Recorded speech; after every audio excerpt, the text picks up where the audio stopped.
அனைவருக்கும் வணக்கம். வீட்டிற்குள் ஆமைகள் புகக்கூடாது அப்படின்னு சொல்லுவாங்க. ஆனால் உண்மையில் புகக்கூடாத ஆமைகள் என்ன தெரியுமா? முதல்ல பொறாமை, கல்லாமை, அறியாமை இதைதான் முக்கியமாக நம்ம சொல்லலாம்.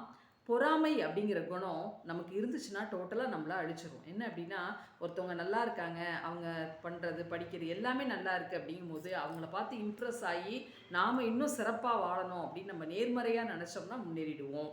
அதுவே அவங்க இப்படி இருக்காங்களே நினச்சிக்கிட்டே இருந்தோம் அப்படின்னா ஒரு ஆற்றலையும் நம்ம வெளிப்படுத்தாமல் இருந்தோம்னா பொறாமை குணம் மட்டும்தான் நம்மள்ட்ட இருக்குது அப்படிங்கிற பட்சத்தில் நம்மளால் ஒன்றுமே பண்ண முடியாது. அது நம்ம உடலுக்கும் மனதுக்கும் மிகப்பெரிய கேட்டை விளைவிக்கும். ரெண்டாவது பார்த்தீங்கன்னா, கல்லாமைங்கிறது பிறப்பு முதல் இறப்பு வரை நம்மக்கிட்ட கற்றல் நிகழ்ந்து கொண்டே இருக்கும். கல்வி நிறுவனங்களில் கற்கிறது மட்டும் கிடையாது.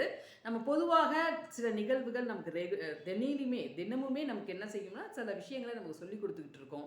அந்த கற்றல் இல்லாமல் நம்ம அறிவை ஷார்ப் பண்ணிக்காமல் இருந்தோம் அப்படின்னா அதுவும் நம்மளை வீழ்ச்சிக்கு தான் தள்ளும். அதே போல் மூன்றாவது அறியாமை.